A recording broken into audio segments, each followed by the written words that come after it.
One of the major issues in this presidential campaign has been the role of government. The author Ayn Rand has already become a part of the debate, especially since Paul Ryan joined the Romney ticket.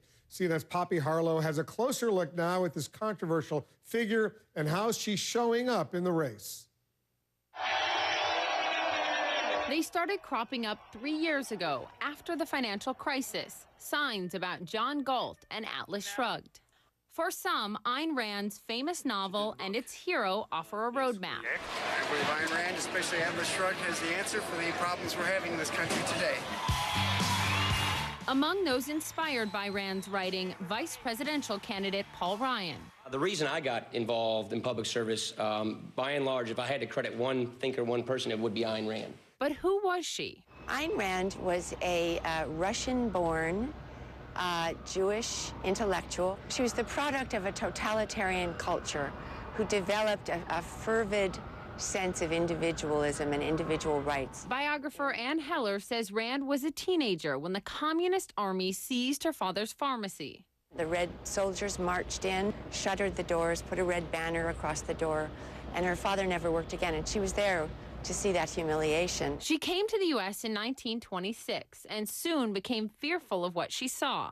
The New Deal, Social Security, big government getting bigger. She saw American communism begin to blossom, or so she thought, in the 1930s and was appalled and horrified. Her most famous books, The Fountainhead and Atlas Shrugged, paint an ugly picture of big government and celebrate the individual over the collective. She called her philosophy objectivism, which values selfishness, rejects altruism, and advocates complete free market capitalism, as she told Mike Wallace in a 1959 interview. I'm challenging the moral code of altruism, the precept that man's moral duty is to live for others. I say that man is entitled to his own happiness and that he must achieve it himself. In Ayn Rand's eyes, what was the role of government? Very, very, very small. No public schools, no public libraries, no public hospitals, no public roads. What's the biggest misperception of Ayn Rand? I think the biggest misperception is that she's against things, that she's against government. Dr. Onkar Ghate is the senior fellow at the Ayn Rand Institute. He says her philosophy resonates in a particular way today. Because she asked people to rethink what the purpose of government is.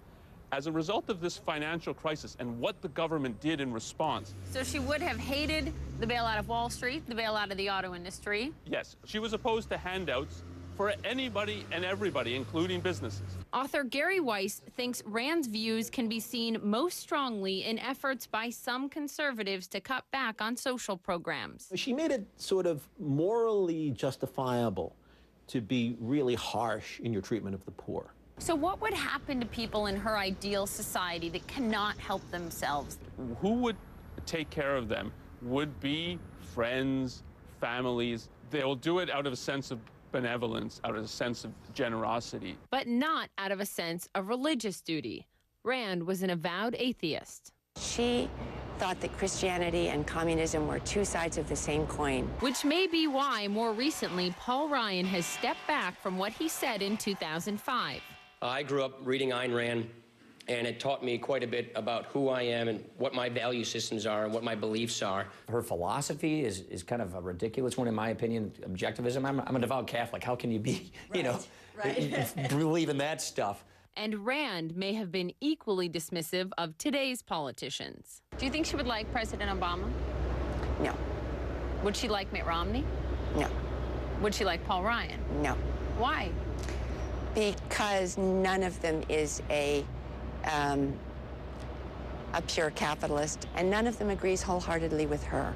And that was the price of admission with Ayn Rand. Poppy Harlow, CNN, New York.